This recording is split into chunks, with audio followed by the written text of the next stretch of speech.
Hey guys, it's Talking coming at you with another game of Total Warhammer 3. We're back here with Gor-Rok and Itza once more.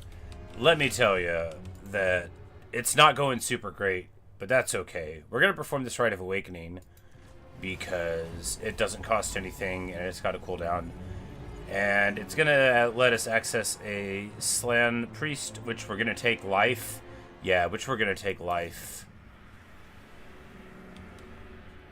Just feels like the choice. And then also a bunch of spawning points. So it looks like the Skaven have marched towards us. They feel like they want this fight, which is hilarious. That's super good. And frankly, I love that for them. Do we just take the auto here to start? No, it's gonna make us lose units. But hey, Joker, good morning or evening for you, I guess. It's one already for you. Yeah, it's a breezy 8:38 a.m. For me. You know, I got up at an appropriate time. Had some kolaches, little frozen ones that I heated up. But now we've got our Stegodon, which is just what it sounds like. A Triceratops. And on the back of it, we've got, you know, a huge javelin. This is a blessed Stegazon, so it's even better than a regular one. But we're just going to, you know, draw him back and explode him.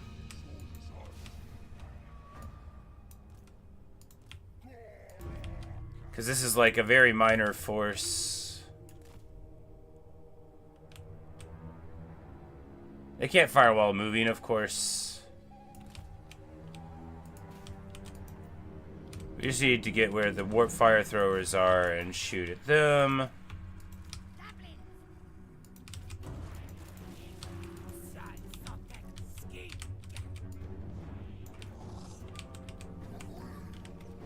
Because we're, like, absolutely ready for this, right?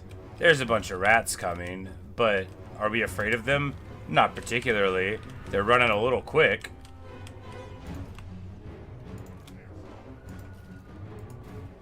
And now we're going to take the charge here.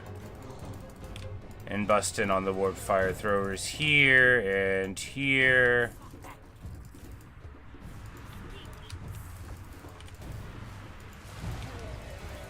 Get the big guy going for their big guys.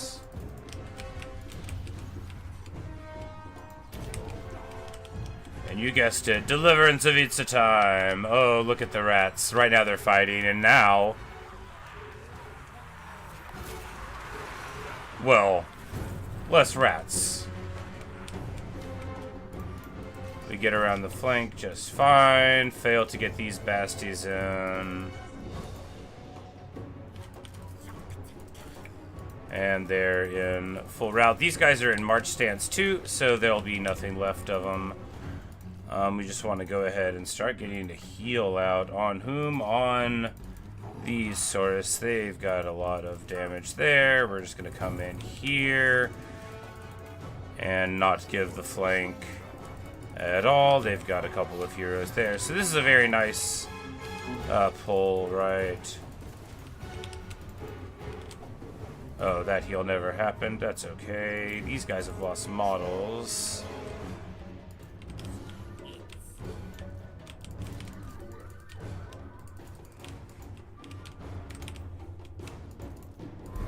But of course, Skaven being Skaven, you know, once they run away, they're even better. And you know, it takes some chasing. But they're gone, and what we're gonna do is just real quick get a single Rev Crystal off on these guys and hopefully restore some models, right?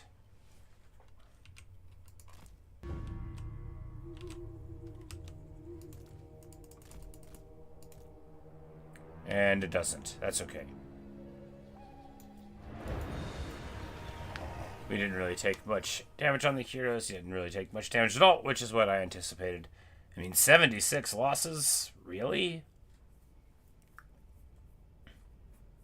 Maybe we lost like 20 of one of the skinks. Skinks are good against Gavin. You know, they haul and they win the straight up fight against the lowest 2 tiers, which is what you encounter pretty early at least. But we hit the eat and that'll get us almost everything, right? Yes.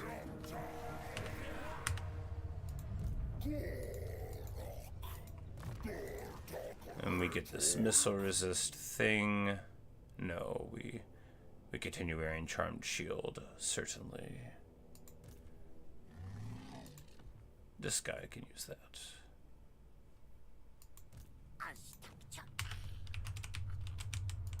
And, alright, so they are besieging our territory now.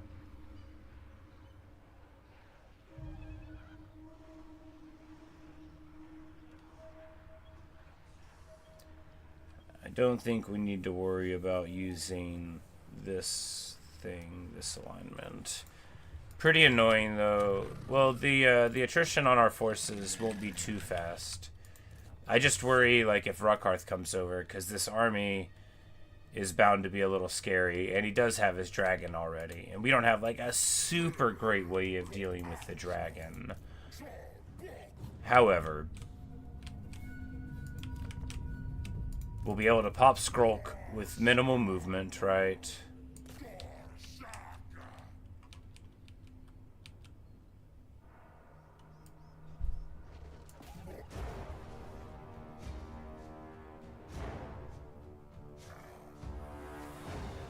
And Skrolk himself, we know, will match up decently well against Gor-Rok. Not crazy well, because he doesn't have, like, armor piercing.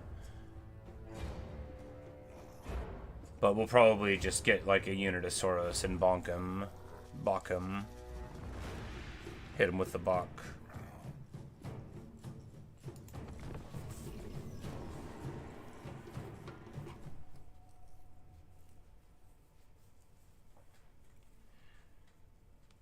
Because we can absolutely do, given that we've got the mobility artillery monster advantage, you know, and we know where they are.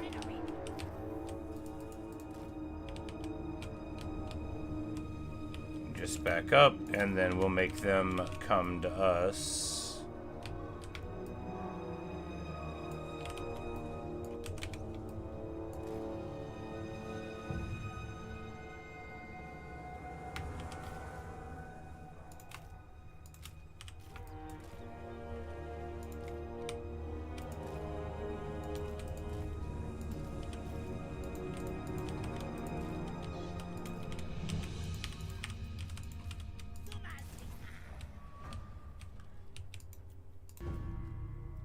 Because the Steggy has perfect vigor as well, so you don't have to, like, be that precious with them. And we'll just, like, start taking shots at... We're not, like, afraid of anything with the Stegodon.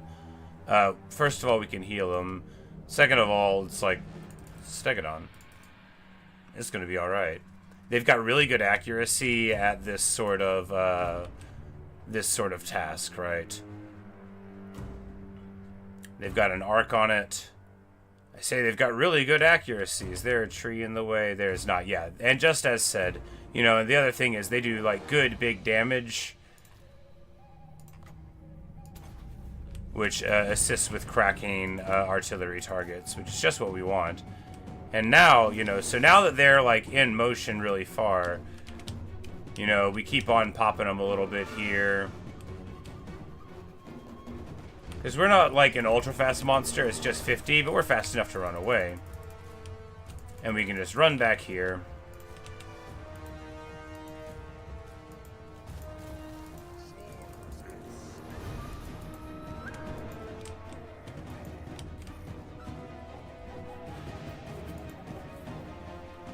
And it's like, you know, sad that it's getting shot or whatever. It's actually really, really solid at fighting infantry as well, you know, it gets it done.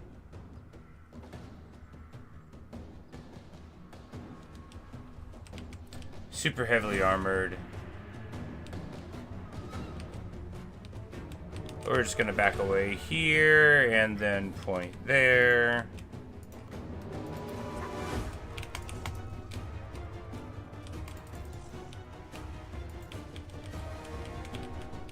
Because even this weird arc, like, it's still gonna make the shots.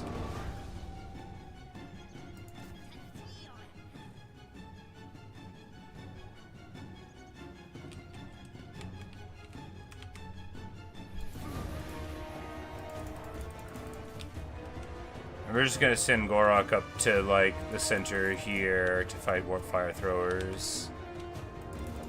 Because if Skrolk fights him, it's not like Skrolk's gonna just tune him up. It's just that he has magic attacks that get through the bulk of our resistances.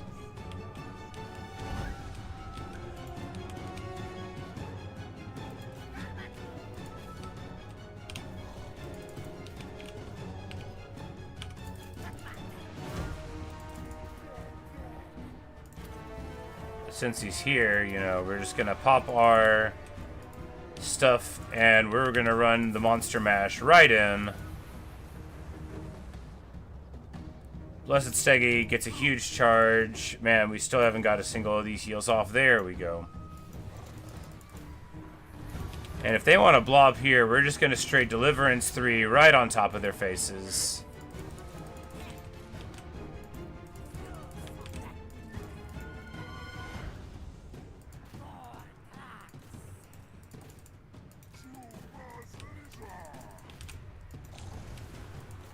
Skrolk's trying to get out of the blob. Of course, that won't work.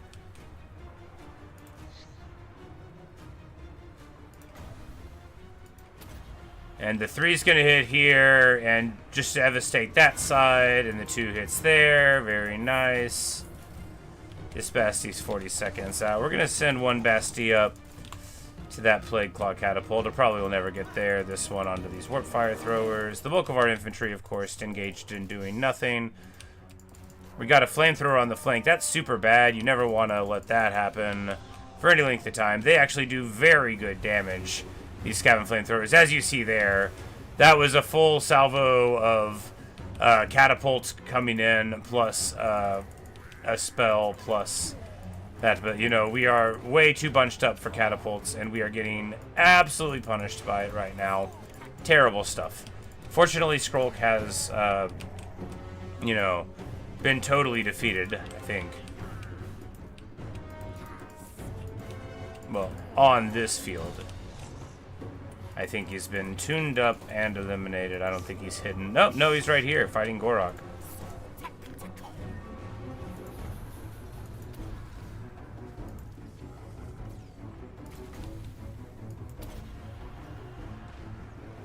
This last unit of Plague Monks is going to come in right in time for the rest of this. Where's Croak? Oh, he's back here in the trees, being very croaky. And we continue to allow their...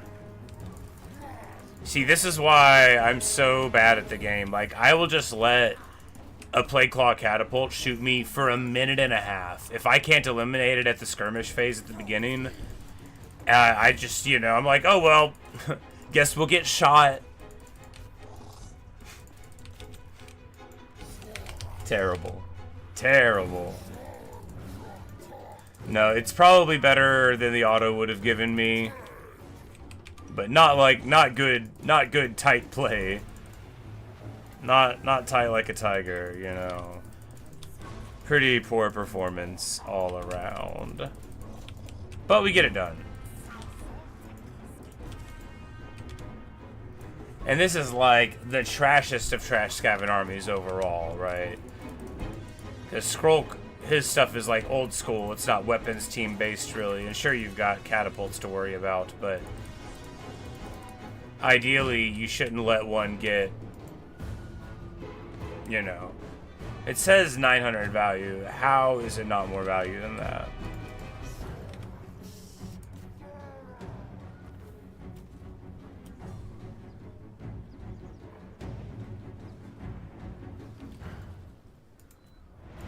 But he's already run, so the army will get popped. We don't need to chase him down. Croak with, of course, 760 kills, because he is the centerpiece.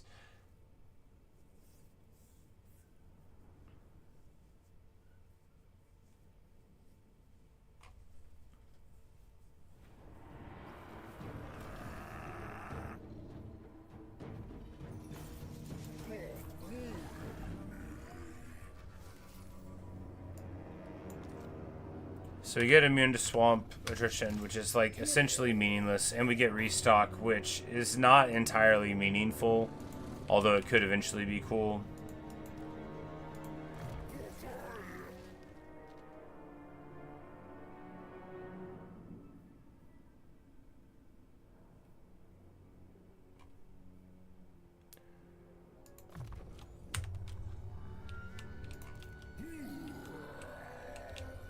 Alright, now we know that these guys are there and there.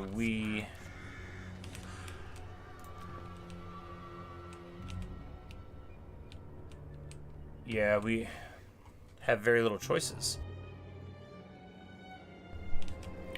So Karth is here, and he'll be here in 2 turns.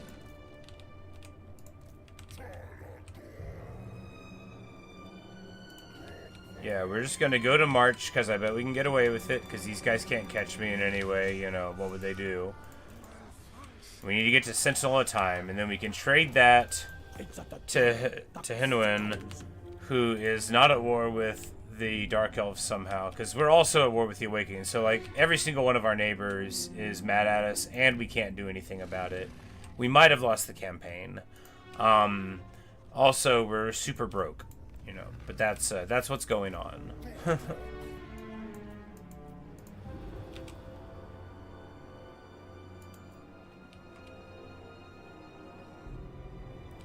But I guess we could get another blessed unit. What would we get? Cavalry? Maybe. We don't really need it against Skaven. I think just holding on to it is fine, because this is like an instant recruitment thing.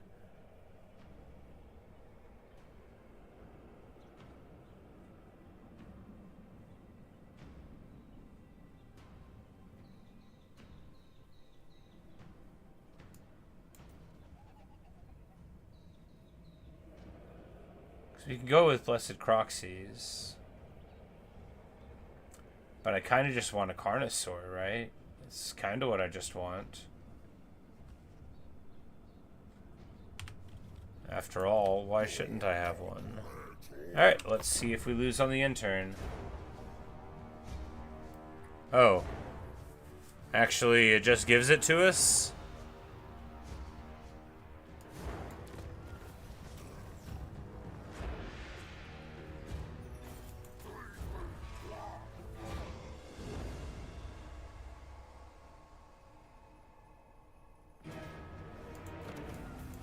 Alright, so what's going on in Rakarth's army? Oh no. Feral Carno, Bears, Bolt Throwers, Hydra. He's got a dragon.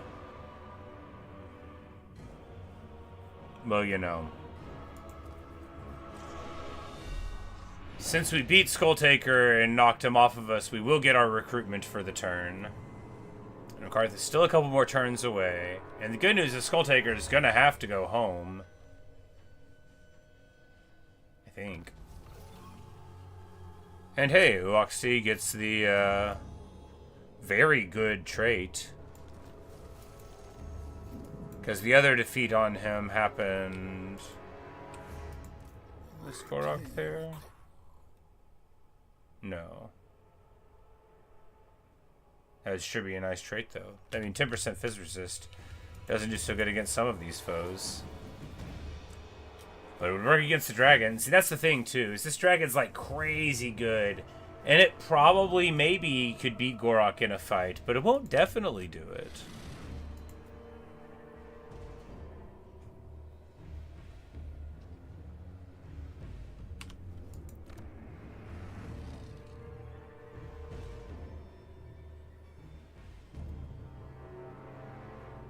Swap to the growth one here. We just can't afford to do anything.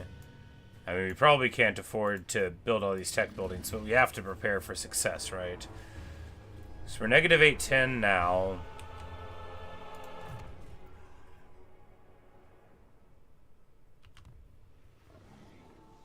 We just take a couple more skinks.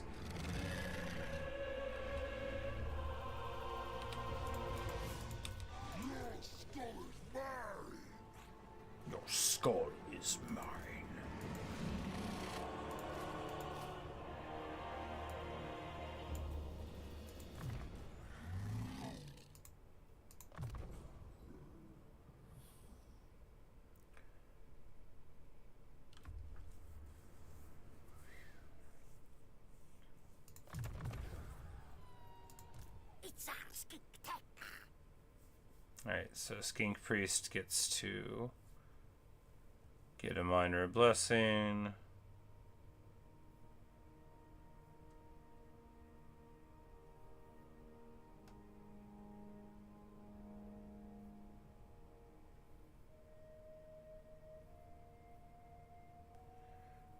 You know, they're all pretty minor, aren't they?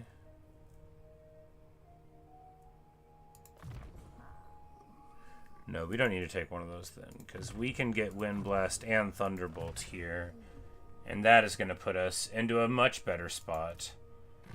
You know, the next time we fight, you know, we're going to be able to stand up and do it.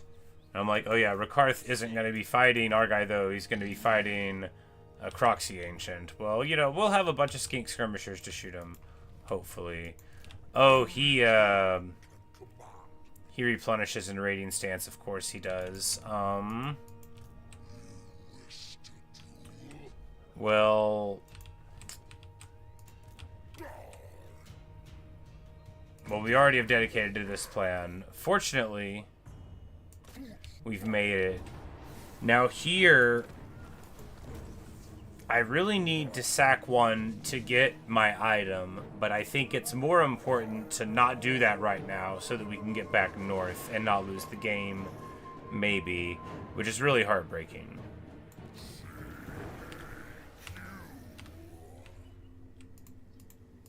Alright, so we pop them, and this army is totally useless, not afraid of them at all. But now...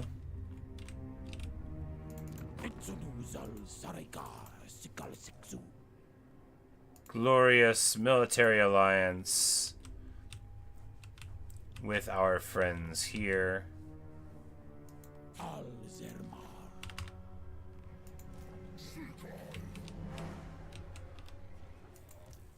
Which will let us not get besieged and robbed of replenishment potentially, and then we'll be able to move right back up here and hopefully save Itza. And of course this also provides an anchor point here. We'll probably just give them the Lost Valley, because although this is like kind of cool, I don't really care about flyers. And, you know, if we can just get more Lizardmen on this side, then we can push up in this direction. So I'm not really caring about the desirability of anything. We're just trying to stay alive right now, and we'll worry about everything else later. And I mean everything else. There's nothing else that we're going to worry about, just living. Fortunately, we lived through that turn. Alright, so Croak, we're going to go on this tree because, yeah, we need to be able to get to the regeneration. And in one more turn, Gor-Rok will get regen of his own. Of course, he doesn't have the crazy highest HP at the moment, but we'll be able to pump it up a little bit in here. Yeah, just some.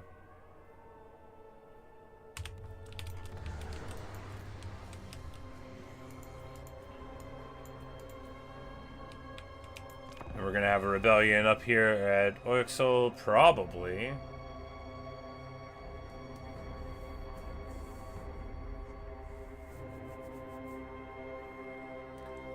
Oh, so Rakarth moves through here and attacks the dwarves on his way down. Interesting.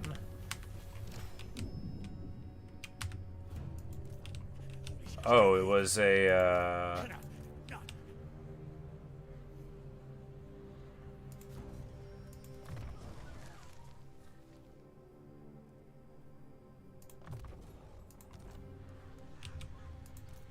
No.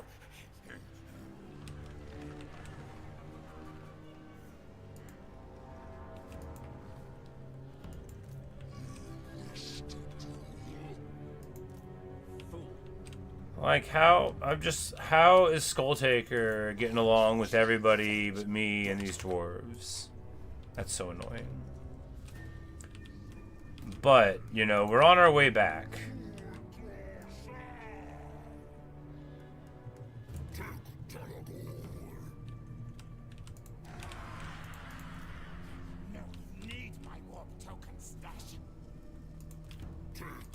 Now here, we can't protect Oak Soul from them, but what we can do is give it away here for a small amount of money, because probably doesn't have that much, but that is okay. Because of that, now the Skaven aren't going to have that for a target to hit. We're still going to get our replenishment accordingly.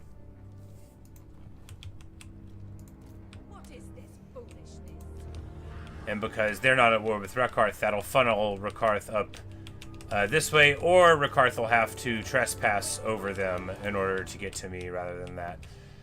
And Rekarth, given that he just hung out over here a little bit, might move at the Mine of the Bearded Skulls perhaps, but in any case, we might be alright-ish for the now. This garrison is coming back super slowly. Don't think we really have a way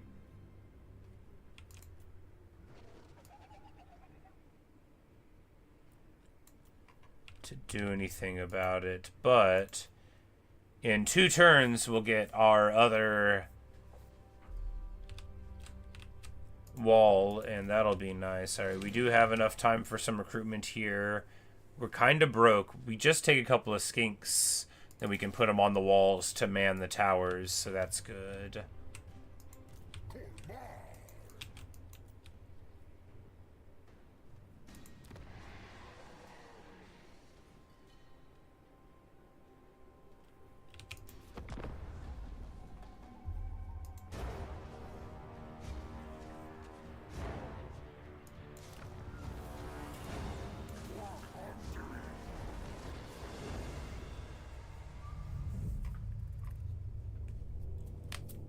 Let me crunch Skulltaker's army again. I'm worried, though, about that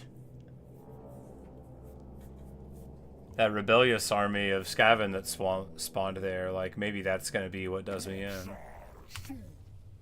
He wants non-aggression pact? I mean, sure, man.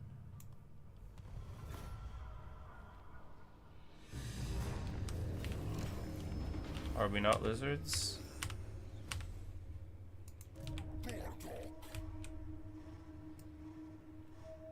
Oh, we have to walk around the settlement. That is rough. If we march, all that can happen is 2 Skaven can jump us, and then we'll be close to them. And I don't even think the second one can get here. Maybe they can. They probably won't even try to jump us. These are very weak Skaven armies, right?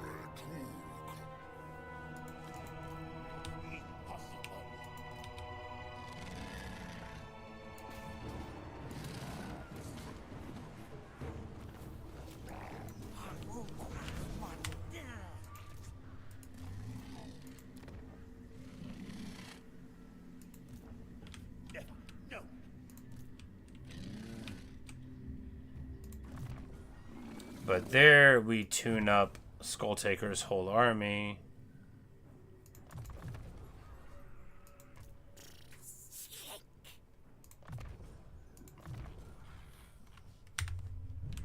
And that skink is now going to be very proficient in dealing with these annoying Skaven. At 14 they can fly. At 22 they get a Stegodon mount, which is amazing.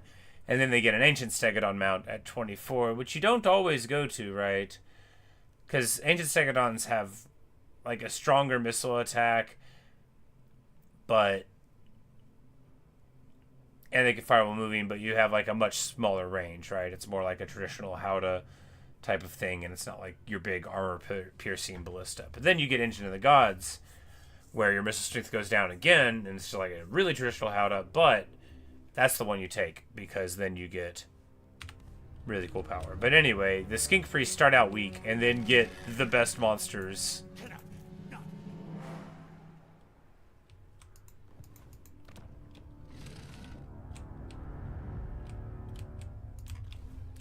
But hopefully we're going to get away with this. And we might. We might get away with all of this. And if we do, it's going to be good, because, well, the problem is, though, is... Tehinwin is just level 5, so he only has the pirates for an enemy, but all these other people that are our friends are going to get mad at him soon.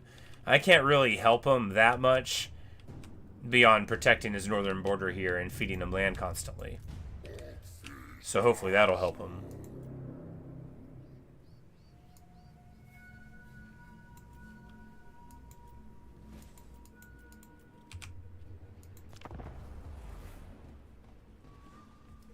But we may have stabilized. And okay, now Rakarth has taken the land there, and of course Ketsa sacked, but we hold on to it.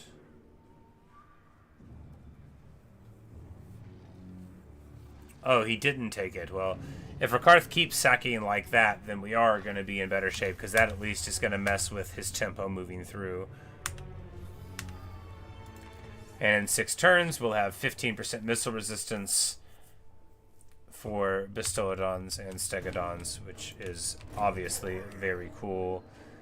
Now, this guy, I do not know why he is so brave. Like, it almost makes me afraid that someone else is here, but I think he's just scavenging things, right?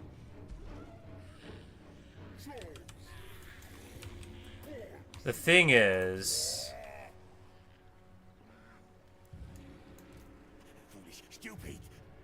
I'm like, no, our garrison will be fine now. Our big building is finished.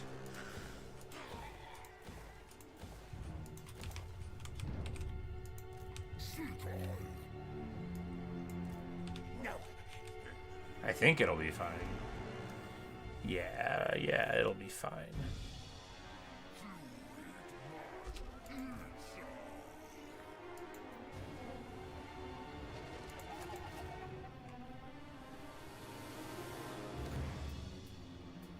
Oh, yeah. Now we've got access to revivification crystals, solar engines, which are very respectable.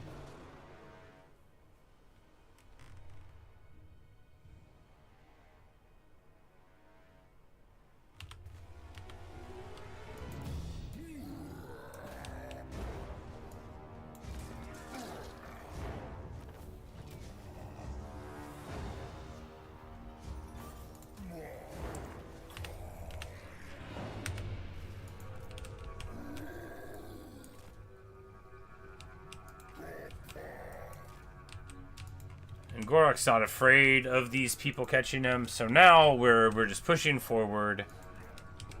Oh, Rakarth declared war on Tehinuin. Well, fortunately, Tehinuin is stronger than this army is, probably. And Rakarth will be up here. So, yeah, I mean, we did it. Go us. We stabilized-ish. Of course, if our buddy loses Oixol, we're going to have to do some more efforts to get back in, but we stabilized Itza. We've got our new level of tech. We're not totally broke yet, just mostly broke now. And, yeah, alright. And the Great White Lizard, the greatest and most renowned of his kind. Gor-Rok's lone spawning and distinctive coloring immediately marked him as a future champion. He was the only lizard born when he was born. The most promising boy, Gor-Rok.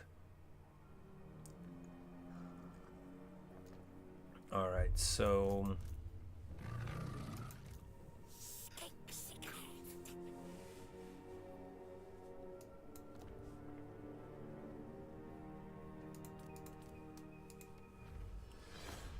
you see these Q Darkness. I don't know this one.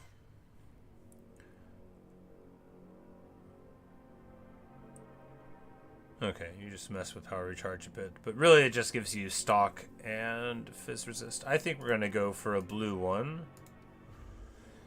Itsy Grub's negative 20% cooldown to spells. Yeah, what's not to like?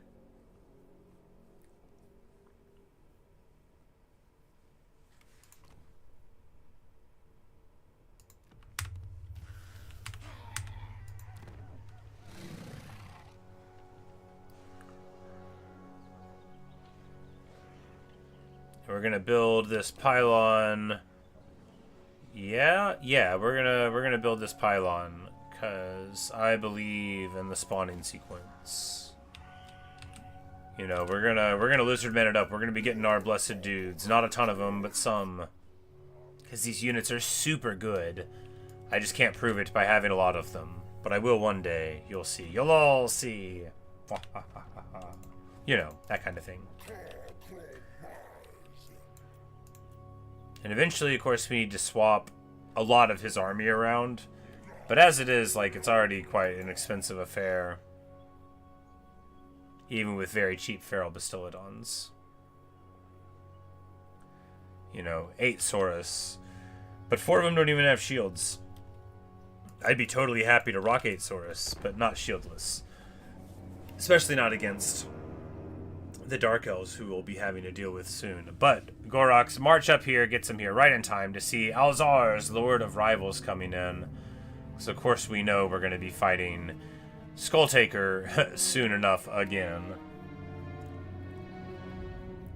But with an army to defend Itza and Gor-Rok here at home,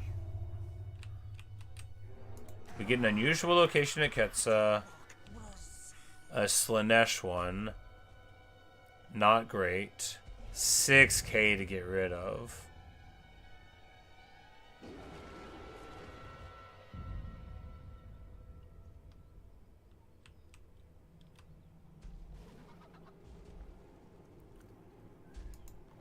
And it's even making Skrolk stronger. Skrolk's army is absolutely trash.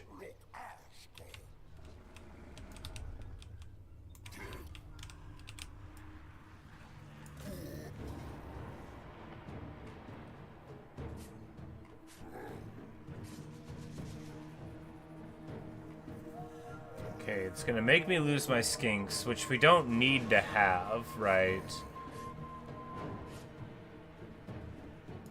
Right.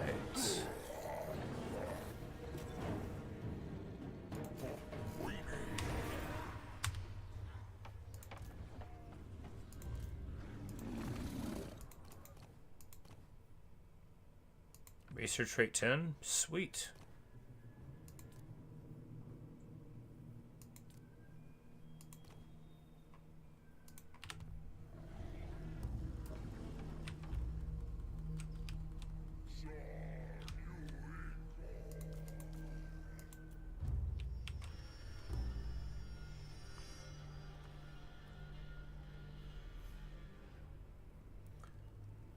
Alright, so do we get, like, a couple Solar Engine Bastillodons to rock in this army and drop the regular ones? I don't think so. This guy... Alright, so we can't get to Skrolk.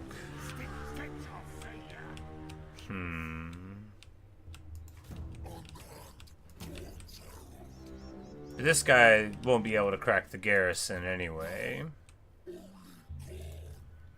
Because this garrison stood up against a different army, you know, whenever it was even weaker, and now look at it.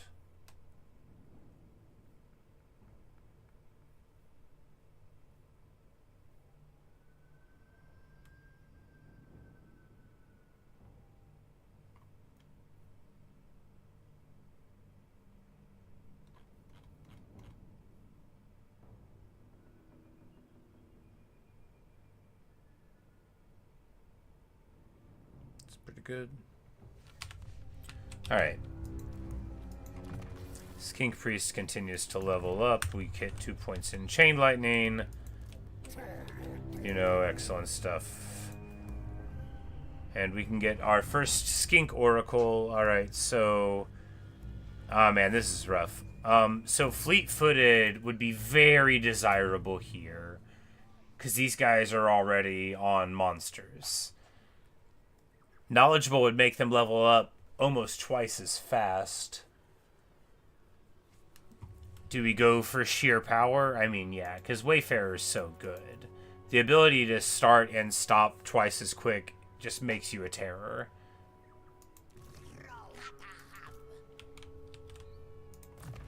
Because they, you know, they don't walk on foot. They don't have the choice. They all walk on, I think, feral Troglodons.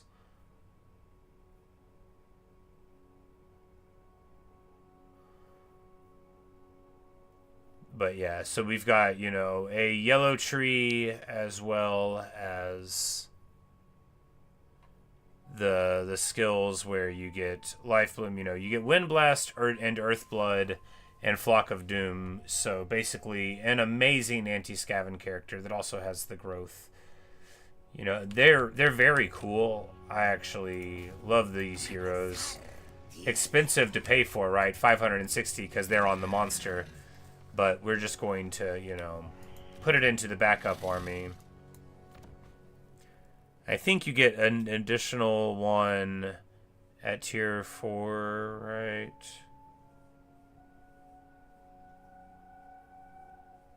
Yes.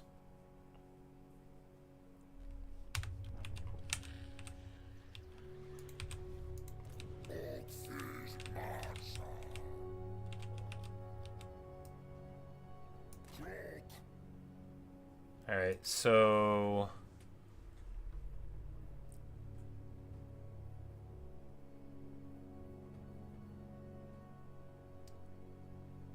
you know, there's...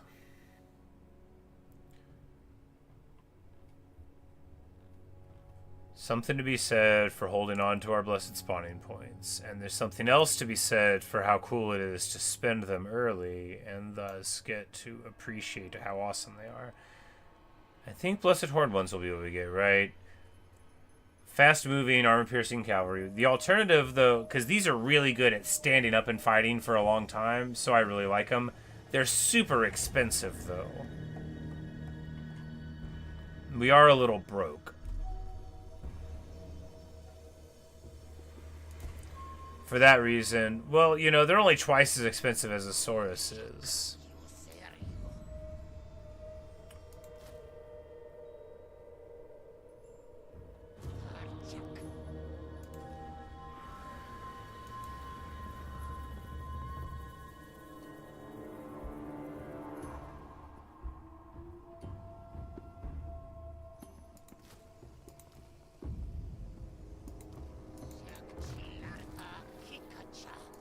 Here we take his other special abilities. They're also good. And then we're going to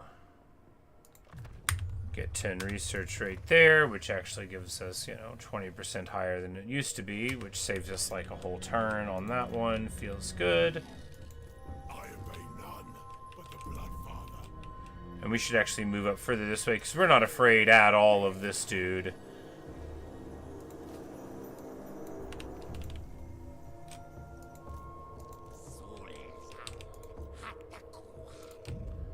I just wish I had enough money to afford this army.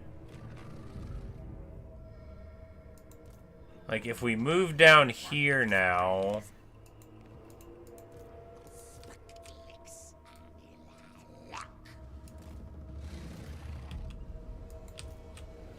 you know, and then...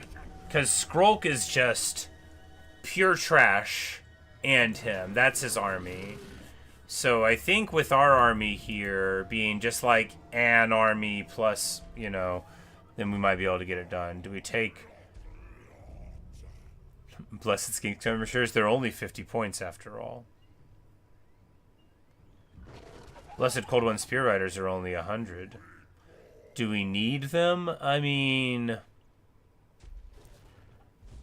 I think we'll just be able to get around, because slingers actually could do decent damage to junky sort of units like we have.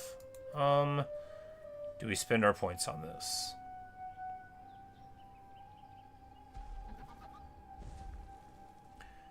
If we get Cav, we can actually run over them very well. This will make us pretty broke. Well, this army's going to need to want to fight soon anyway, right? Yes, right. So we're going to step all the way out of our comfort zone. I should have recruited this guy down there. Because we're about to go brawl and hopefully win. Rekarth went all the way over here, which means the bulk of the Dark Elf forces are not going to be on our side. Now, of course, it also means there's probably going to roll up all of our buddies' lands over here. Not so good.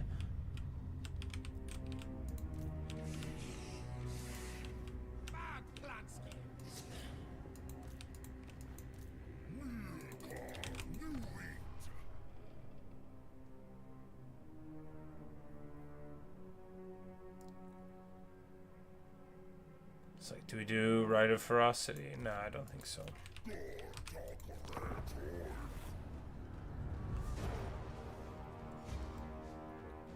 Alright, let's brawl.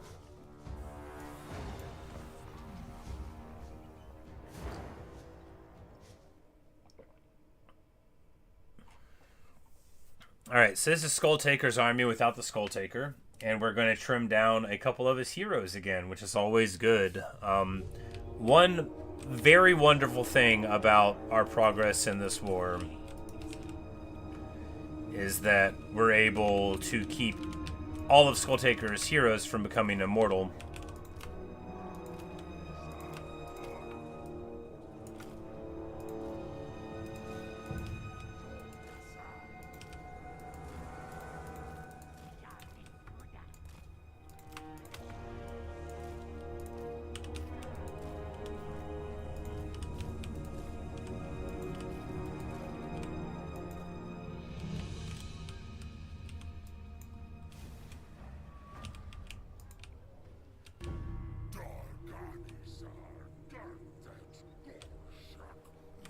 We're just gonna let him shoot at who he wants. Hopefully it'll be some guys in the middle here.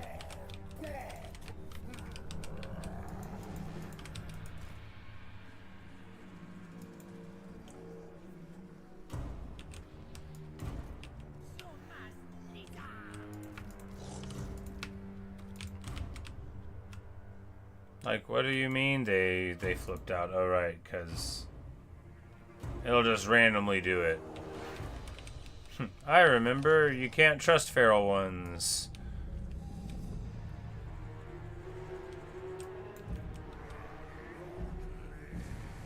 I guess actually Exalted Bloodletters of Khorne would be pretty good at fighting Gor-Rok.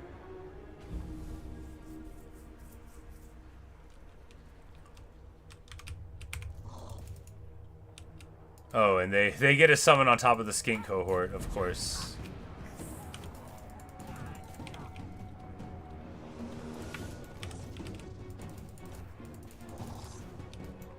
And we're just trying to get over here on the chariots because chariots are super annoying, you know? And if we can deal with them, that's good.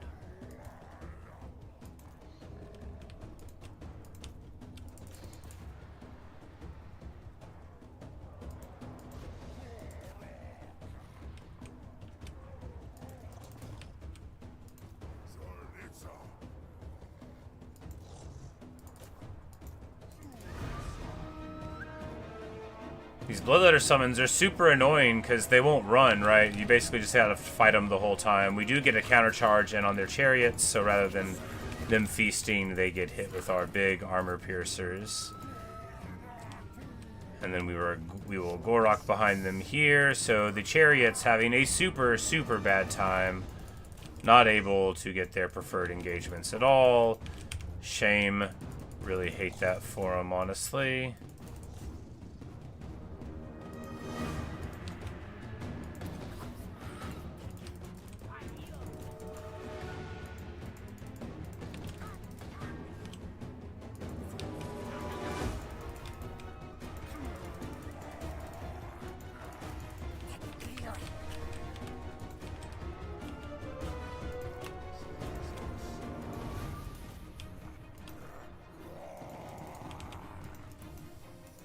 And now we'll split everybody off, get our charges in, try to get these guys on spawn a Khorne, and then identify a good spot to drop the base. We're gonna put this skink-free summon like right here. Maybe they'll turn around and fight him, and if not, then maybe they won't.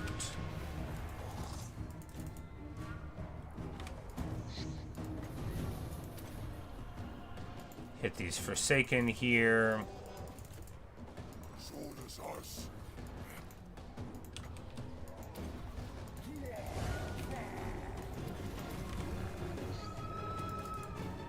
Gor-Rok having an absolute party in his preferred environment. These guys chasing after some fools on the obverse of the fight. What's going on here?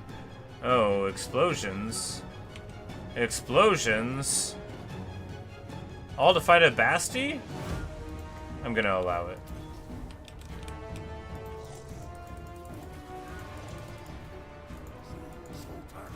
Spears in there, swords here. So the thing about these Blood Reapers is...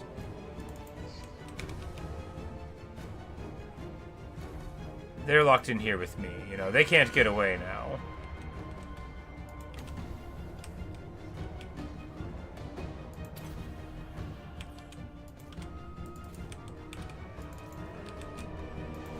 And the good thing is, of course, they took this fight, right? Right. I think so. So we'll still get the replenishment and all of the happy movement and such. I don't actually remember if they took this fight. Huh.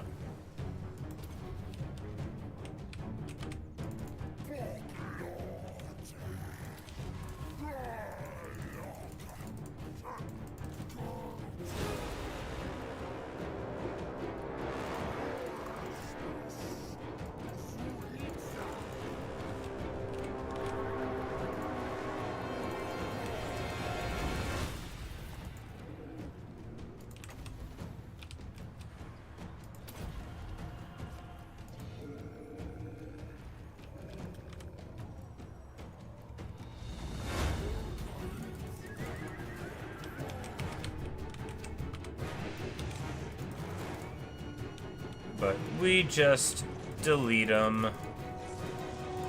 And of course, since a lot of their units are demonic, they'll all crumble entirely down.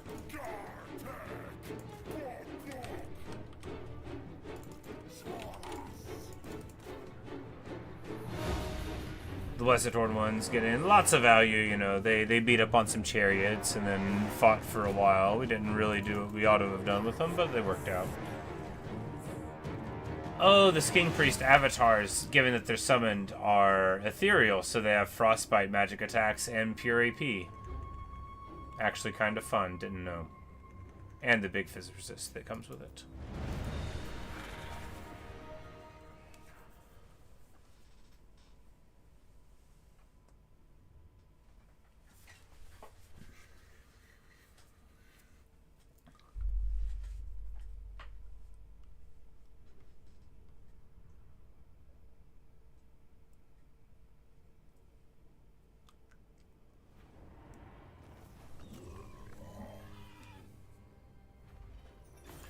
We take the money.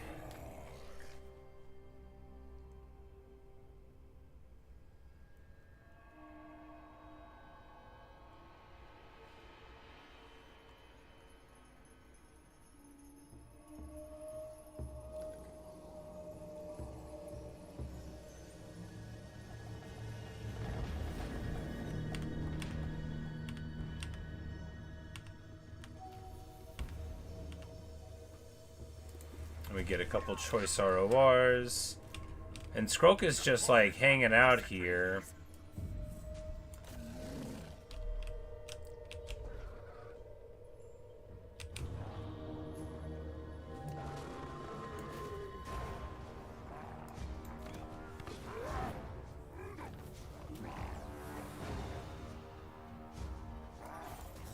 Yeah, we just hit him there, lose the skinks.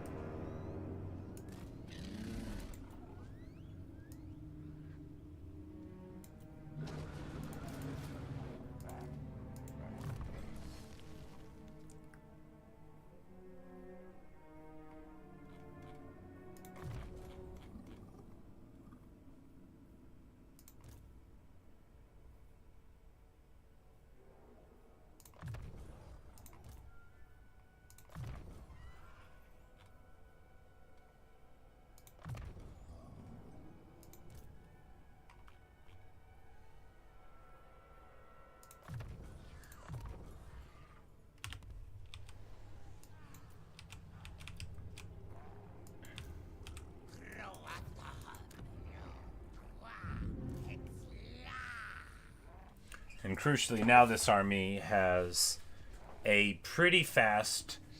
They're very dangerous, these monsters are. The thing is, though, is do they freak out?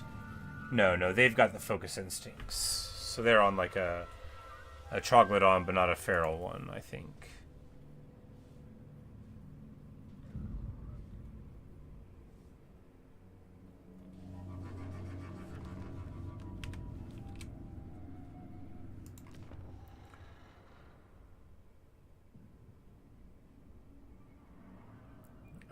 Alright, and we've got 4 more turns for Rite of Awakening. Yadis is there. Alright, we've got a... You know, we've got some stuff to do. So what can we do? Skulltaker has only 3 lands. Can we move out and utterly destroy him? Not sure. I really need Tehinwen to come up here and fight this army rather than let this garrison go away. I can't go help, but you know, at least we fought the Skaven some.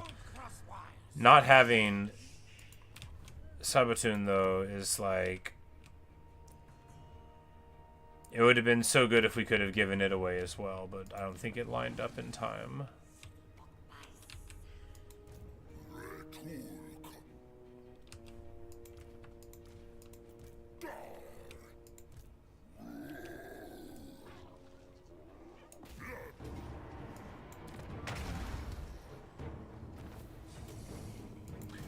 Clean up the army there, and post-battle loot keeps us going well, and then just...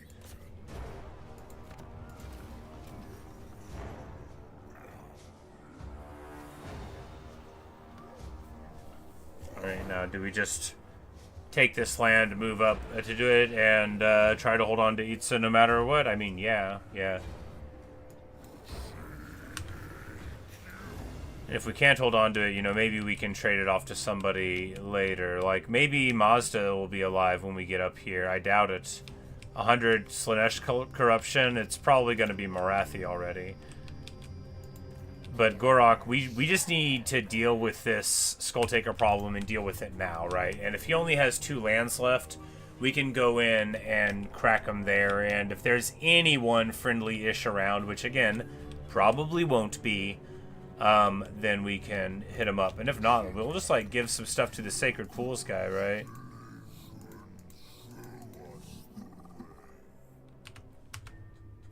There's no reason not to. We're not going to get into an alliance with him though, because weird stuff can happen. But I mean, like, he's got... This army is so good, right? Blessed Temple Guard and Blessed Source Warriors and Croxies, like, that's super hardcore.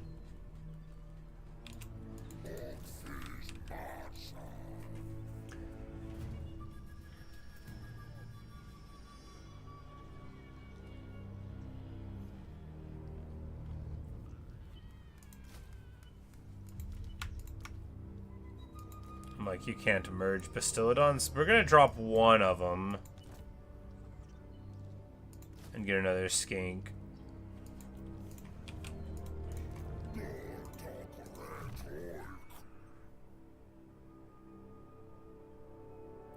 So unflinching thing only gets turned on if you're less than 50% HP, which is like good, you know, because then you'll never run, you know, you're unbreakable to death. But you know, we're just gonna try to not get to that point.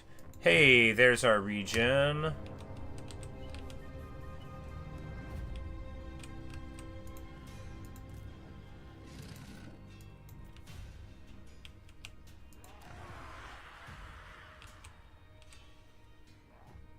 And in just 19 short turns, we'll have a population surplus here. Well, you know, that's what happens when your stuff's getting raided all the time, right? No, at least at tier 3, you can play, like, the whole faction, basically. Getting solar engines is, like, close enough to having your artillery online.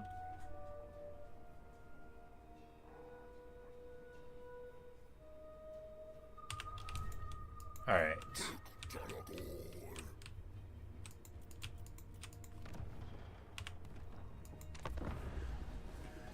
Because worst comes to it, we could spend 15 grand on the army of dinosaurs, and you get a massive army of dinosaurs that spawns at your main place that you can use to defend it. You can only do it every like 50 turns, so the computer can do it a lot more quickly than all that. Humility and honor.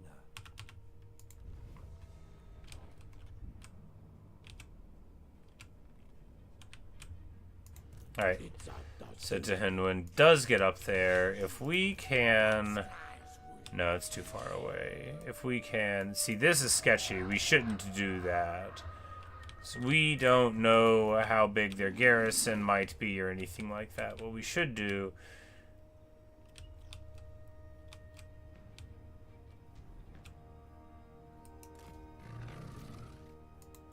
Move back up here to it's and get what? Well, Saurus warriors with shields seem like the most appropriate thing to do. We could, however, get... Yeah, if we get a solar engine and a rev crystal, the rev crystal to heal the big guy and the solar engine, you know, to give battle. It's only 240 range, but it's still pretty good.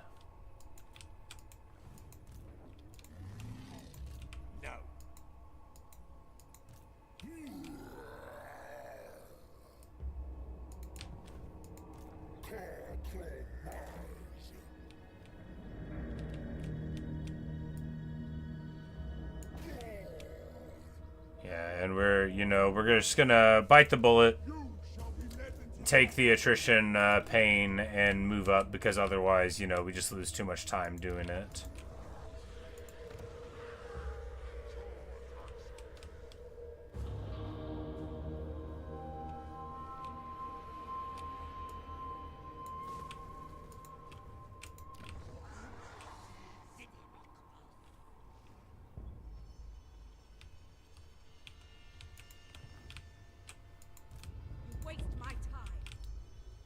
Yeah, our buddy is in so much trouble. We're all in trouble. I think Rekharth rolled high on potential. He's already level 21. I mean, so are we already 17, but yeah, it's definitely a tense campaign from the start, which we anticipated. I didn't play it as smart as I should have done, could have done, and oh, now it's going to be a big brawl here. Skulltakers in March Outside, so there's going to be so many people to fight. But on the upside, that'll be all of the armies. We lose a ton from attrition, just so much from attrition.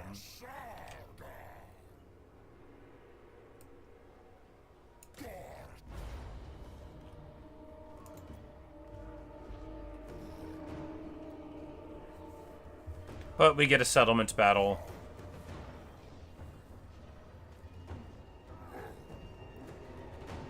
And of course, the settlement battle, when you have a wizard, is an opportunity for you to prove that you can play a little bit.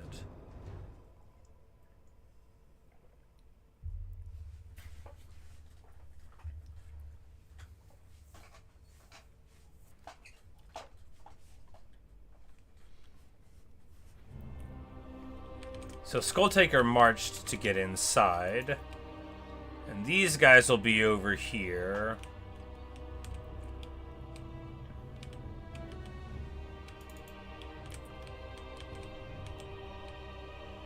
Right, looks more or less symmetrical on its way up. It's a Lizardman map. Just a few ways in, and they're all on the incline. Fine, fine, fine.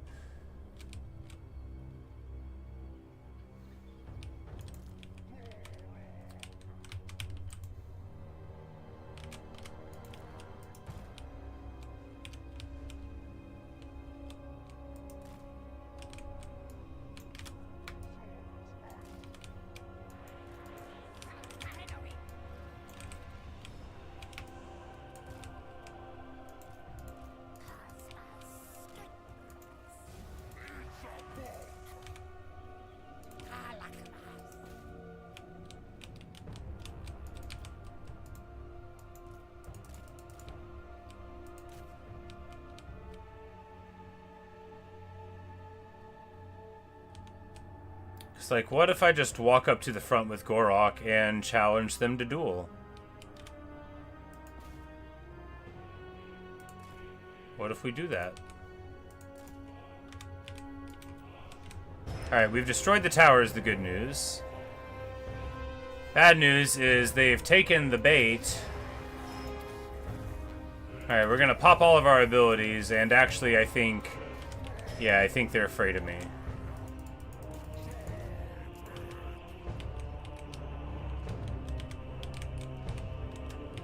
There aren't very many tower points on this map, so we've already gotten a couple of them. Yeah, we're just gonna fight with Gor-Rok. What could go wrong? No, we're about to start getting trucked on really bad.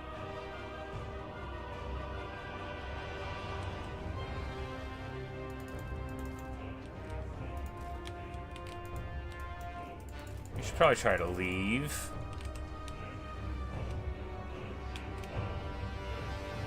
Gor-Rok has, like, big-time mass even though he's small, but there is a chariot in there that'll be in his way.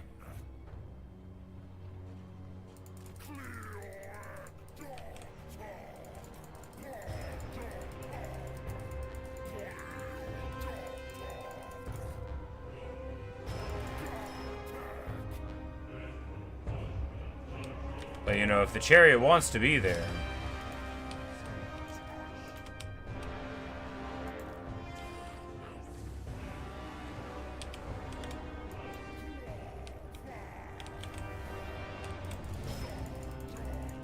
The thing is I can't run in to save him. We just need to push out. He might die. Because his physical resist is useless against the bloodletters, and they're very high armor piercing. But yeah, we just need to try to get out. I can't put anybody to save him. Anybody that we try to save him with will just die.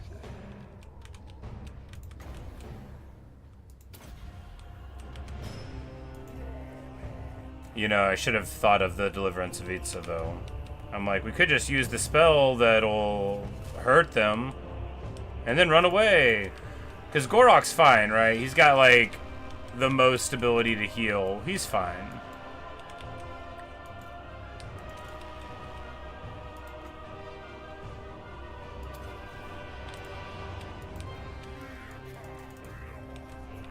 Oh, if the chariots want to come out to the front, then yeah, we'll absolutely fight. It's a brawl. I'm just not trying to go into that kill box.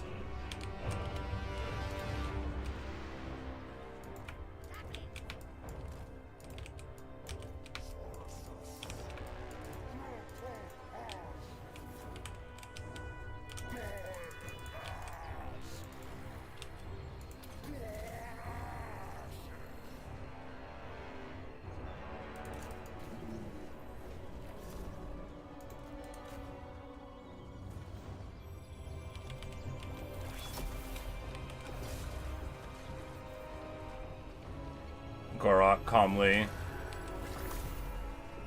smacking another chariot.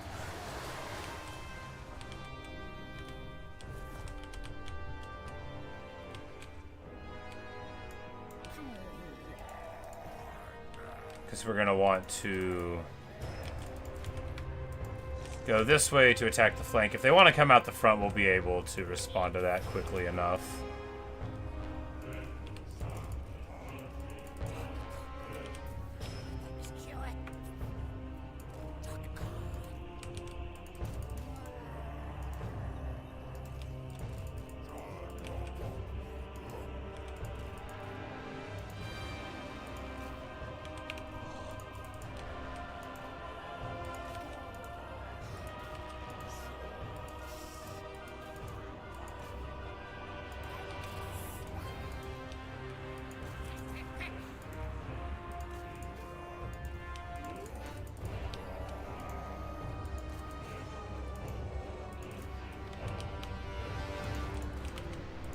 But at least they're not charging out the front, too. That would actually be a pretty sweet flank. But you don't expect it in a settlement battle like this. If they're going to come out the front, they usually would do it at the very beginning. What we're going to do now is a sick Deliverance 2 right here in the middle of this big blob of corn gores and bloodletters and stuff. And hopefully it will do what we need to weaken them. And it does. This guy does his ability, which is like, yeah,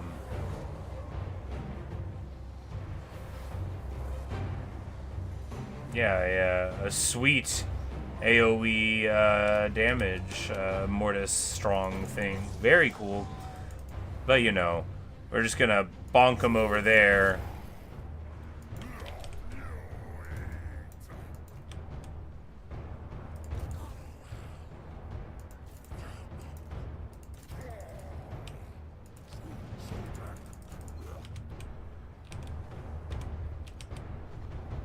Where's our healer? We're gonna heal these guys. They're super good.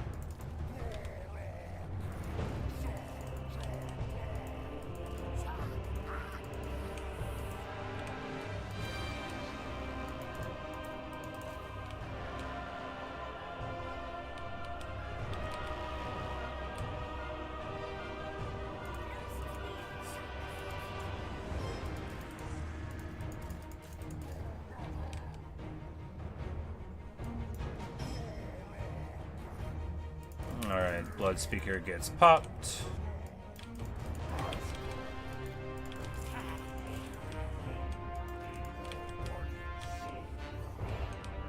And the chariot's gone there and shattered.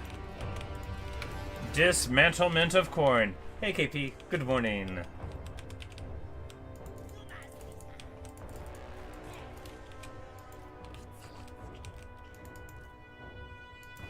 Alright, we can get them on these Chaos Chariots. They're not super quick, the Blessed Horn ones, but they make up for their speed in sheer dogged determination and armor-piercing power.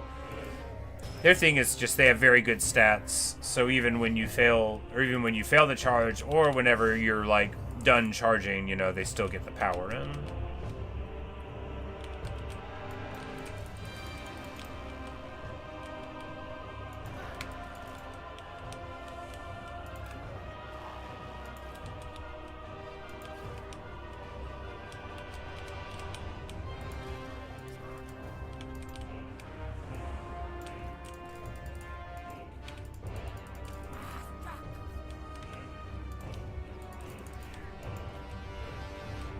But now it's time to brawl.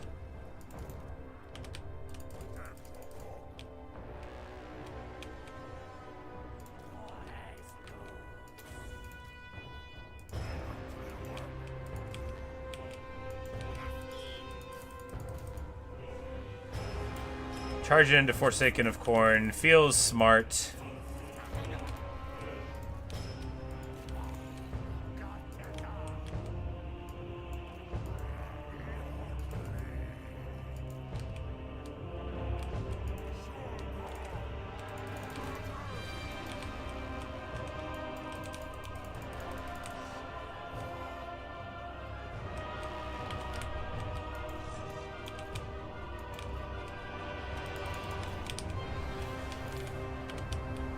Alright, now Skulltaker is showing up. Oh no, now Skulltaker is showing up and our guys are kind of exposed. Oh no, I'm a moron.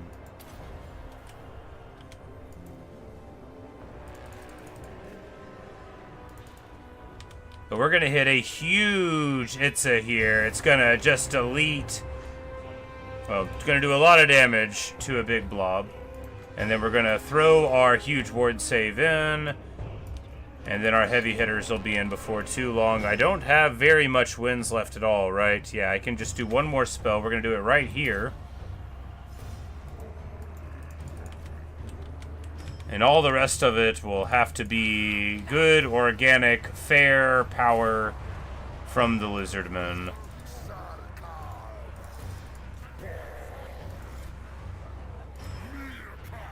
Speaking of, we're going to hit our AoE buffs here now, and then just start the old bump and grind. The Blessed Stegodon needs to get out so bad. It is way too far forward.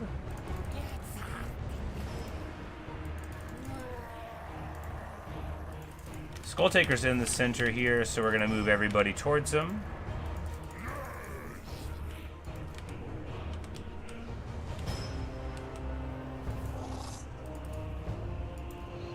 And this is exactly where having some more wins would be really nice. But we do not have any. The Rev Crystal is going to get caught by these Corn Gores, maybe, which would be disastrous. But no, I guess we'll get away from them there. We can't get to Skulltaker. This is so bad. This is a really bad grind here. And the Blessed Stegodon is way, way too far forward. Oh, man. The humanity. 40 seconds for another ward save hit.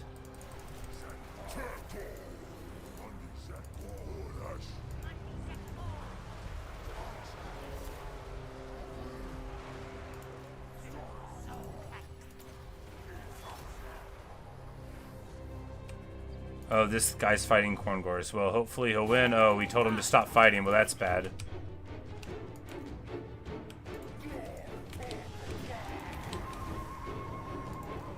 Alright, 10 seconds for the ward save shield. Thing is, this is a crazy good army for Corn's side. So, alright, stand your ground, active, ward save, active. This is going to be very good. We need to get this Steggy out. He has 1,000 HP. I don't know how he's still fighting even.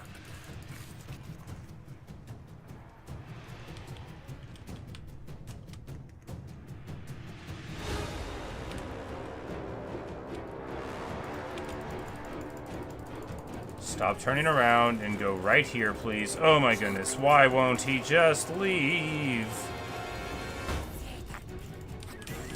Oh man, he's trying to turn around again. There we go. There we go. Come on.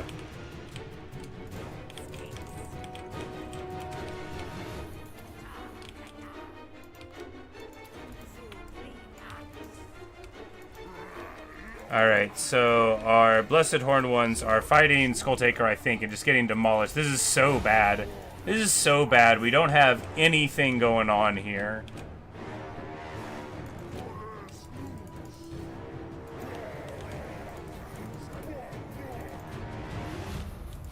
This is so bad. Oh man, no ability for more force multipliers. Just a couple stand your ground type abilities. Like, are we gonna get Sword of Corned pretty soon?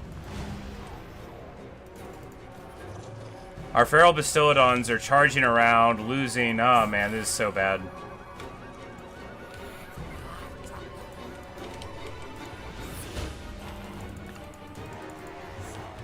And they got a Tactician stand your ground.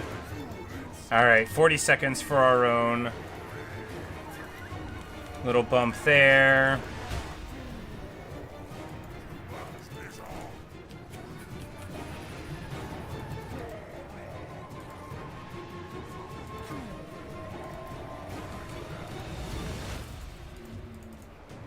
Man.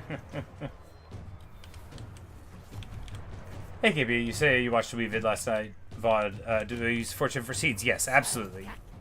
Absolutely.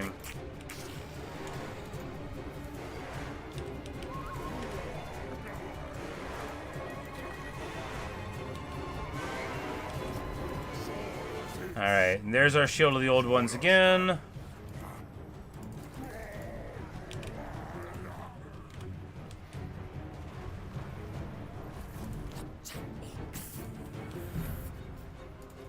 Our healing crystal is going to heal these guys. Oh, the Corn Gores came back and fought the Ancient Steggy. That's so rough. We might lose. We might lose. But we might not. I honestly really don't know.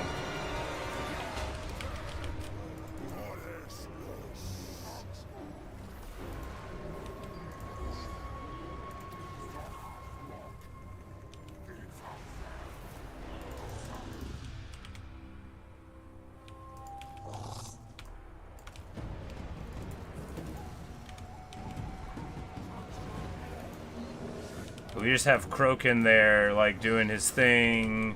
70 seconds on another one. Like, who's Gor-Rok even fighting? The Cultist of Corn? Like, how is he not beating them? This Feral Bastiladon's gonna die. Oh man, you know. Starting off at lower HP totals didn't help. We're just going to have Skrolk in there to soak up a bunch of HP, I guess.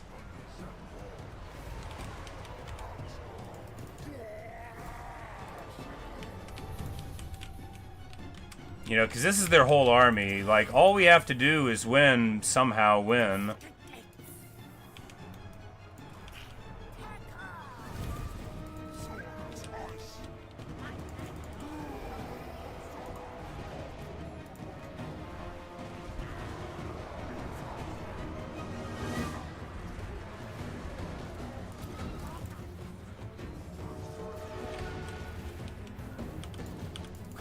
But the thing is our leadership's still totally fine in this block.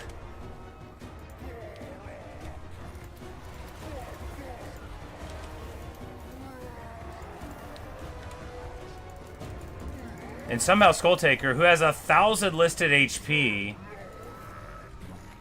or damage, hasn't been able to get it done. Because we're gonna throw the shield of the old ones down again.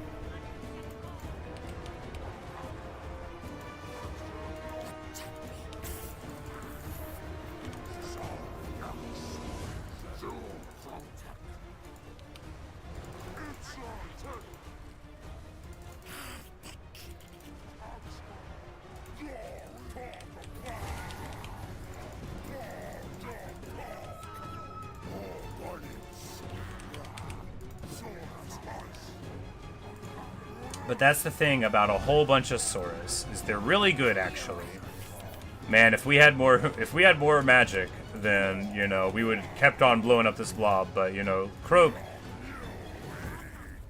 only got 73 kills, but with 3k value. And, you know, he's been fighting very hard here in this fight.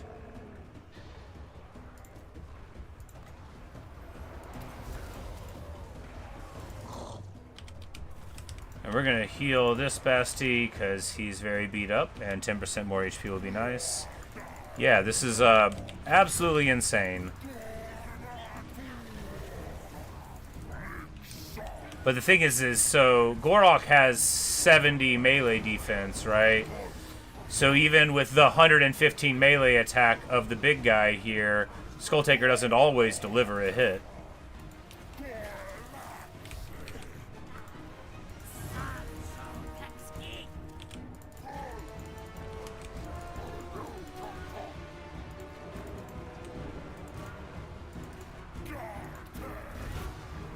$30 seconds for our ward save again. What a grind. But importantly, it looks awesome! Corn's guys all covered in blood. Our dinosaurs all covered in corn.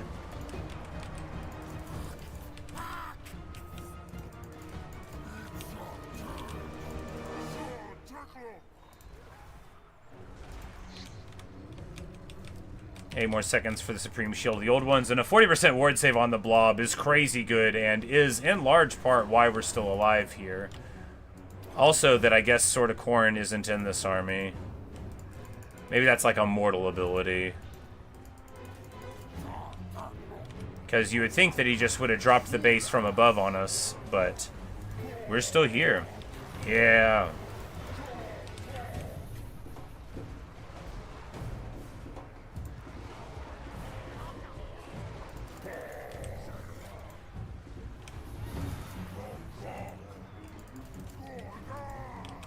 You know, we couldn't quite get inside, no matter what we did.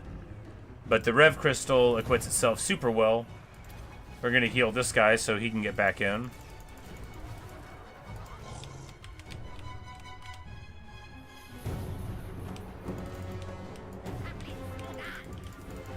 Because really the thing is although this is, like, stupid and dirty as a fight, what was the alternative, right? Like, how did we get in without doing this? There wasn't a choice. Like, this fight was always going to devolve into this exact, like, play pattern. There was no way around it. We could have engaged smarter, maybe, but could we have? How smart have I ever engaged, right?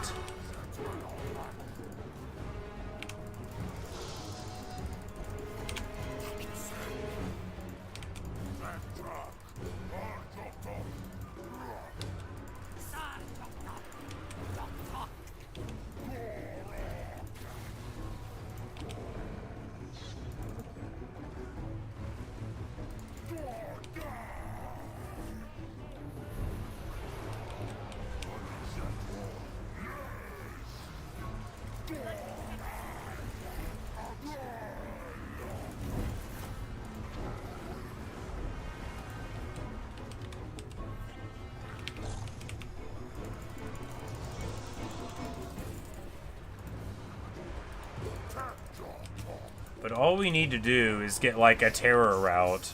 They're not ITP. Yeah, and that's what's happening now. Okay, we're finally breaking through. And when this terror route happens, their whole front line is going to fold like a sack of paper. Not a wet sack of paper. That is when they get torn. Like a delicately folded sack of paper. The greatest grind in the history of the world. And this is why you bring Saurus. This is why there's a meme about Saurus and people hating them. Because if you just bring like 8 Saurus and they don't have a way to blow them up, you can win against a lot of forces, even Khorne.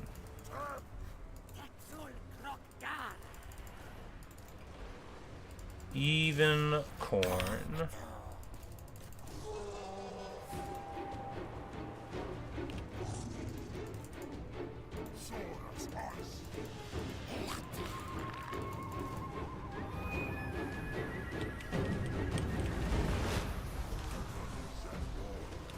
You know, the thing is, the Skulltaker looks like such a little guy compared to the Steggies. Of course, he's big compared to Gor-Rok. That doesn't stop him from getting tuned up here. As Skulltaker hits us one time and does, you know, I mean, look at the HP loss, right?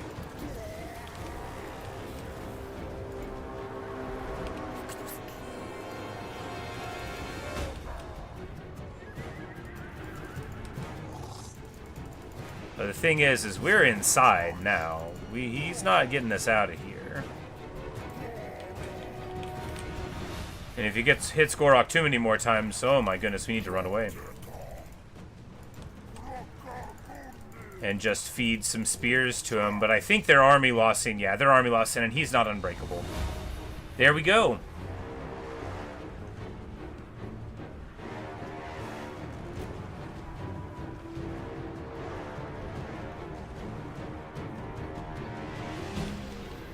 Skulltaker is, after all, a demon, and he does not take our skull. He loses. We win. What a technically slog, but what a fight. That's, you know, if you don't win that, you don't win the campaign.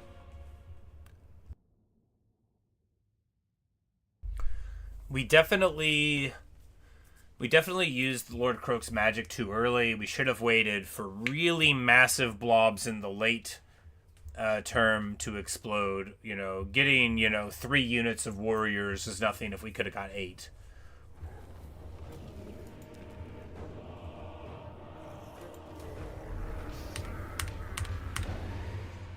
But that is another 10% Fizz resist for Gor-Rok, which is extraordinary.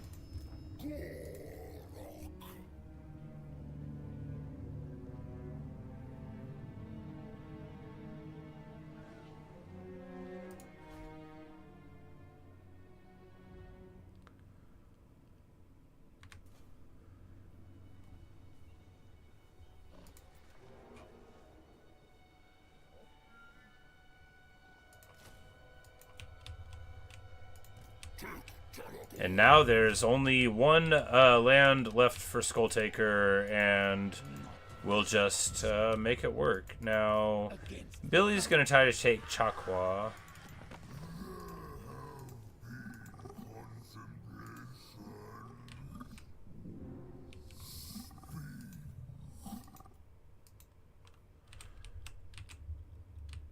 But if we do this, we'll be able to move across it. I kind of hate to give him land, because we can just take it back from Billy here on our way back around.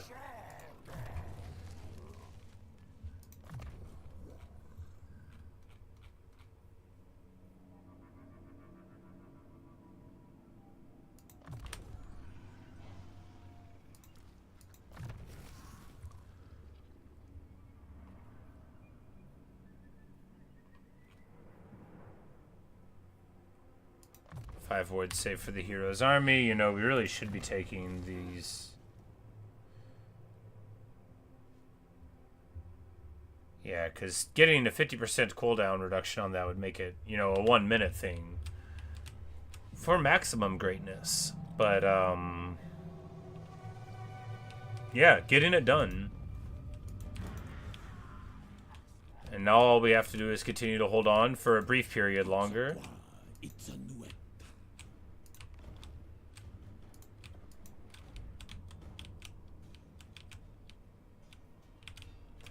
Because with the loss of Skulltaker, when we get rid of him, right, that's going to represent the loss of the single most dangerous of all of these enemies. Because Skulltaker is the one where if you let him get a few immortal heroes and you let him get to like level 30 or 40, then you're going to have actually the worst time in the whole world. Like, he by himself is going to be able to delete a shocking amount of your stuff. It'll be like playing against a player. He's so good.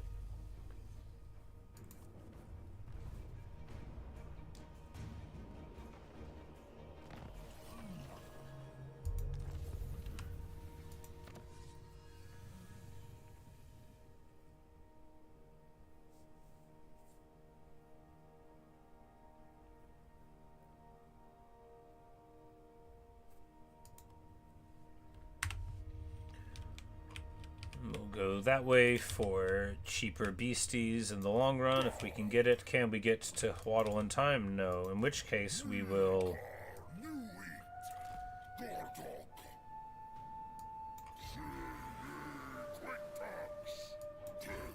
Oh, we've already dealt with the corruption problems. Good.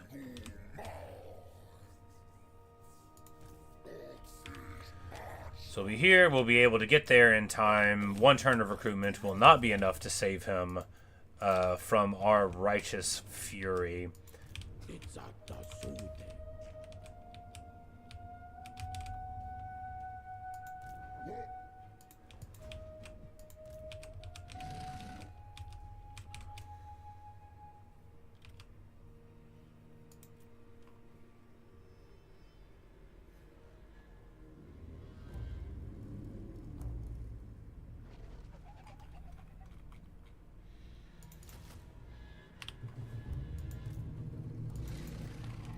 Alright, so could there be Skaven there? Yes. That means we ought not just move forward, because we haven't seen the Skaven in a second, which means they're plotting. It doesn't mean they've given up.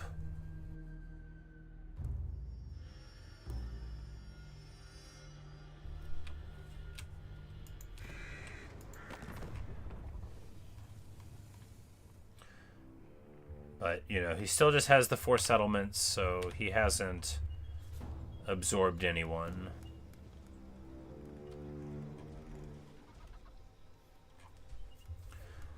You need to get this so that we can get a skink chief everywhere. Skink chiefs are nice. They're okay.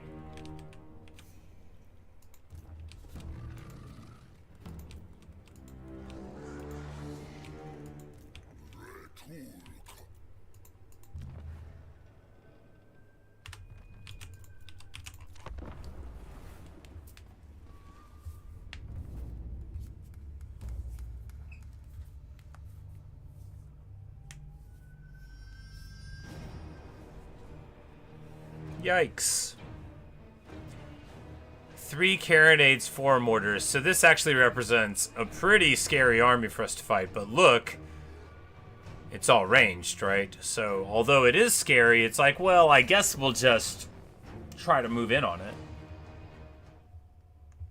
Oh, I didn't mean me, like, right now. I meant, like, eventually. This is what it'll look like.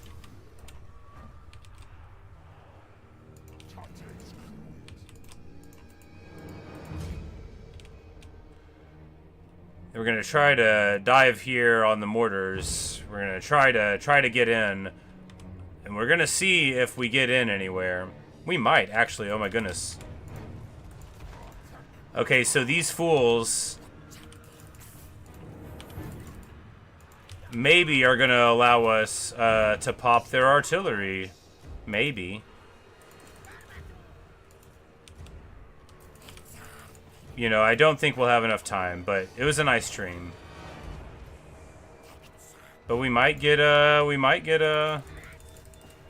This is going to be super funny if possible. This just proves that against this army, you definitely should try. Because if we can get somehow...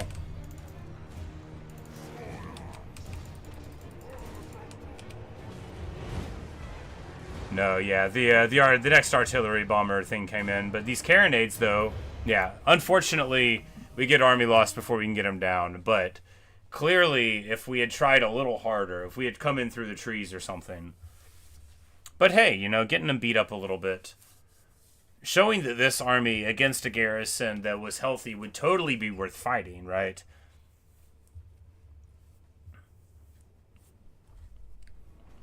They don't have the ability to stop us from getting in. I mean, sure, that was just 7 units, but, you know. Lightclaw Flesh Monster here will not be able to save his crew.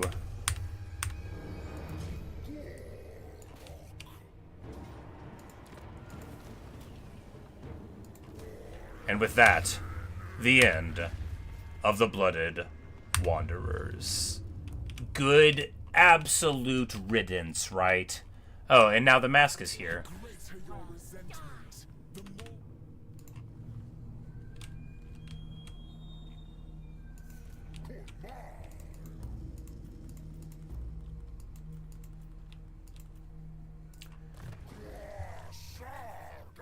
Okay, so here, yeah, Honored Elder gives us ward save and upkeep for Saurus and Temple Guard and all of that, so very much worth having.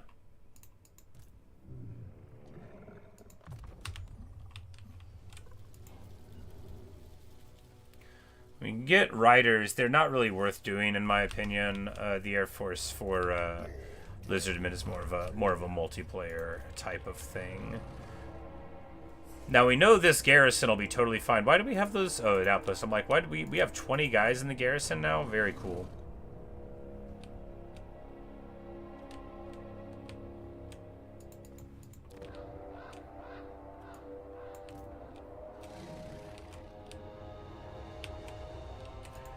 That, of course, does mean that it says garrison can kind of handle itself. So we're going to move down this way.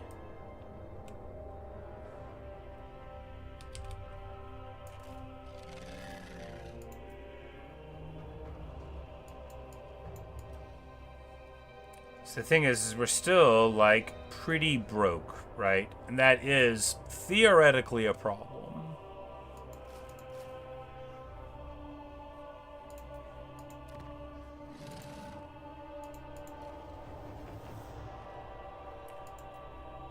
Do we get another Skink Priest into the army? I mean, if we do, we could get a Cunning one.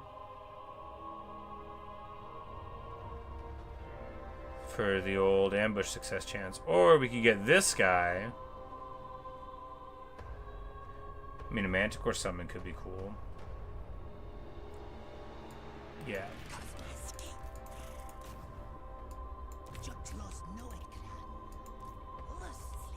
Or really, he could go out here and scout. Wow, wouldn't that be a sight? Yeah, we could use him to scout Axolotl to see if we should move in on it. Wow. But also so that he can move in over here to Civitan, because it's a... Now that we see that it's got this full stat garrison, it's we can hold with this garrison, especially if we just, you know, if we know there's going to be a fight. If we just grab a lord... Ooh la la!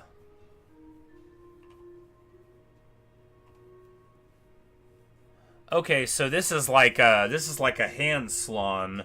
This Slon has immune to flanking, 30 melee attack, 20 defense, 300 AP, and gives 15 ward save to the whole army when fighting against corruption armies like Skaven, for example, or, you know, the vampires. Pretty good. We don't want to recruit him just yet, because it would be expensive. And maybe we should give him this army because that's such a good lord, and then we can throw this guy to the defense of Itza again.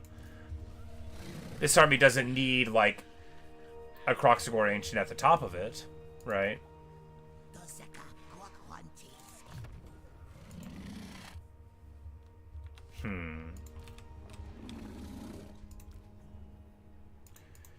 Yeah, I think that's the play, because the sooner that we get this Priest of Life leveling up, the crazier he's going to be.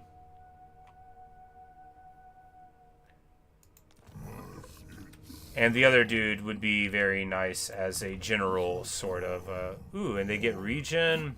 Oh, that's crazy. And a barrier, yeah.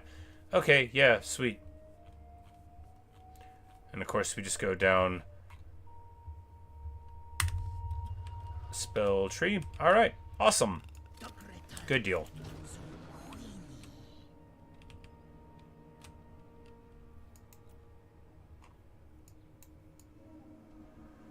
And we've got enough for almost any blessed unit here. You know, the 10 a turn from this, it's nice. Adds up. How much is it to the top? 50? Wowza.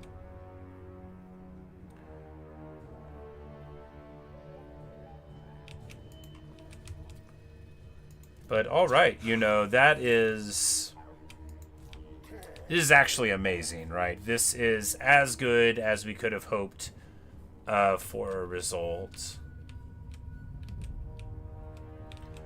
Now, it has caveats, like we don't have the ability to deal with these other problems. Now we just have to say, what do we do with Gor-Rok? Okay, so if we can sort of hold on to it a little bit with Shakur here, Tupacing around and knocking around the enemy. If Tahinwan can move in here and beat this army and take that and get him on the back foot, that's great. But I think what will happen is Rekarth will come down here and roll over him. In that event,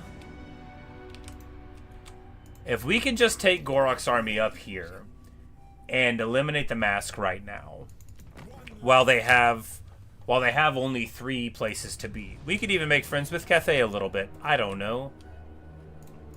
But I feel like that'll be the play, right? Because at this point, we're already up here. If we move back to try to defend Itza, that's 1, 2, 3, maybe 4 or 5 turns till we get there.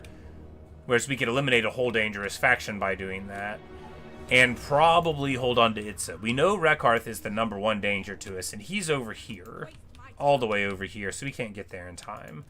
And this army, plus Itza, can defend against probably anybody that's around right now. Not like anybody on the earth. Not like Chaos Dwarves. But... Alright. Awesome. Great, and in all other ways, very good. We're going to do another Slann Mage Priest spawning.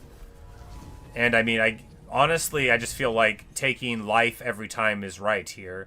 Because you could get metal, and metal's cool, but life magic would let you, you know, heal a Dreadsorian, say. Or anybody else going on.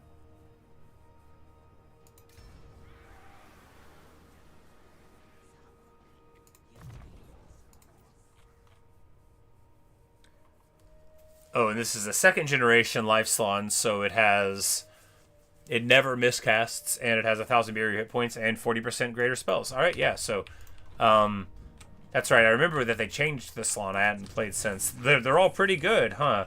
But we've got Battletoad here for our first one. Look at him peacefully sitting there, Battletoading it.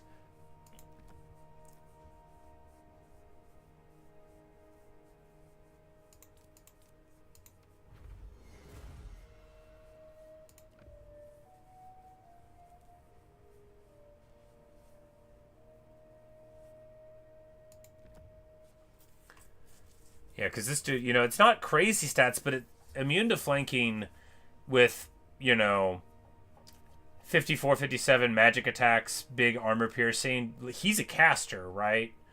And now even if they get around him, that 57 defense is going to be all around.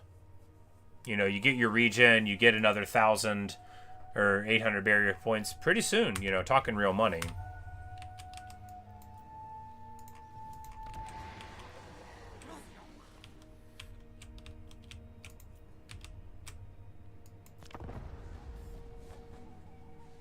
But, like, the jungles in Lustria line in ruins, well, it's gets stronger and stronger, trying to, you know, get us all together. Great stuff. Oh, Tehindawan does win the fight there against Rakarth's force there on the Thrice Cursed Peak, which is super excellent. Very delighted to see that. Now, Skrolk, having been beat up so many times, will eventually, however, get a good army together.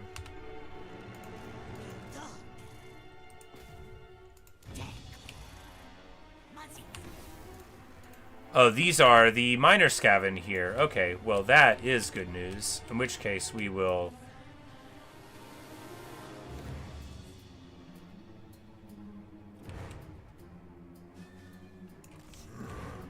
we move here to sort of threaten folk, and... oh, this isn't my land. Ha!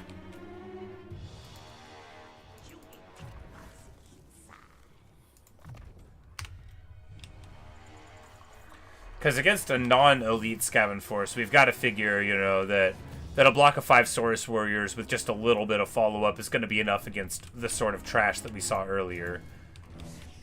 Like this guy, thrum you to the plague ridden, you know. What are they going to do against Itza? They're not going to do anything. But, oh, look at the time. Alright, well.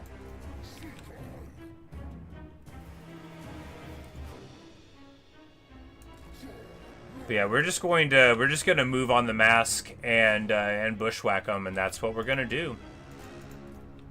Great plan. It is a great plan. We've got 6 turns of money, which will be enough. We will keep it rolling. Normally, I hate running at a deficit, but technically, you're supposed to.